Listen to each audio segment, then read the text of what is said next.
ফেনীর ফুলগাজীতে মুহুরী নদীর বাঁধ ভেঙে লোকালয়ে ঢুকছে পানি। এ বিষয়ে বিস্তারিত জানাতে এই মুহূর্তে সেখানে আছেন রিপোর্টার আতিয়া সজল। সরাসরি চলে যাচ্ছি তার কাছে। সজল,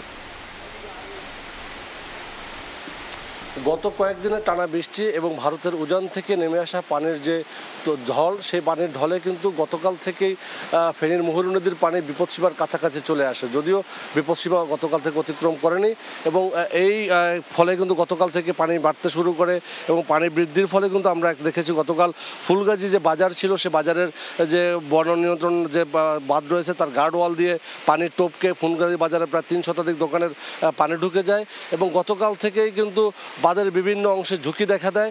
এর মধ্যেই রাতেই কিন্তু আমরা যে দেখেছেন যে এই যে বাঁধটি রয়েছে ফুলগাজীর উত্তর বড়ইয়া নামক স্থানে, সেখানে কিন্তু দক্ষিণ বড়ইয়া নামক স্থানের এই বাঁধে ভাঙন সৃষ্টি হয় এবং এই ভাঙনের ফলে কিন্তু এখন লোকালয়ে হু হু করে এভাবে পানি ঢুকছে এবং যদিও পানি বিপদসীমার অনেক 100 সেন্টিমিটার নিচ দিয়ে প্রবাহিত হচ্ছে, তারপরেও এখন বিপদসীমা অতিক্রান্ত হওয়ার আগেই কিন্তু এখন ফেনীর মুহুরী নদীর পানি লোকালয়ে ঢুকতে শুরু করে বাঁধ টপকে। ইতিমধ্যেই কিন্তু এই পানি ঢুকে উত্তর বড়ইয়া, দক্ষিণ বড়ইয়া, বিজয়পুর, বসন্তপুর, ফতেপুর, বশিকপুর, বণিকপাড়া সহ বেশ কয়েকটা গ্রাম ইতিমধ্যে পানিতে প্লাবিত হয়েছে এবং এই পানি প্রবেশ করে কিন্তু এ সকল গ্রামের মানুষ এখানে ভোগান্তির শিকার হচ্ছে। তাদের ঘরে পানি উঠে গিয়েছে, উঠানে পানি উঠে গিয়েছে এবং অবর্ণনীয় একটি দুর্ভোগ শুরু হয়েছে স্থানীয়দের মাঝে। আপনাকে যদি বলি, এই যে বন্যা নিয়ন্ত্রণ বাঁধ রয়েছে ফেনীর মুহুরী, সিরুনি এবং কহুয়া নদীর দুতীরে 122 কিলোমিটার বন্যা নিয়ন্ত্রণ বাঁধ দেওয়া হয়েছিল, কিন্তু সেই বাঁধ আশীর্বাদ না হয়ে বরঞ্চ অভিশাপে পরিণত হয়েছে।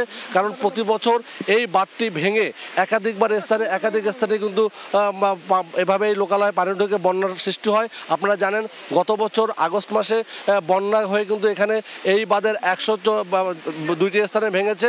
সে 102টি স্থানে কিন্তু প্রায় 20 কোটি টাকা ব্যয় পানি উন্নয়ন বোর্ড মেরামত করেছে। তবে সেই মেরামতের টাকা তেমন জলের টাকা জলেই গিয়েছে বলে স্থানীয়রা দাবি করছেন এবং স্থানীয়রা বলছেন এ সকল বাঁধ প্রতি বছর ভাঙে এবং ভাঙের মেরামত নামে লুটপাট হয়, তবে তাদের অবর্ণনীয় যে দুর্ভোগ সেটা কিন্তু থেকে যায়। প্রতি বছর একাধিক স্থানে ভেঙে এভাবে বন্যার কবলে পড়ে। তারা কোনো ত্রাণ চায় না, তারা চায় এই বাঁধ যে দেওয়া হয়েছে তার স্থায়ী একটা সমাধান চায়।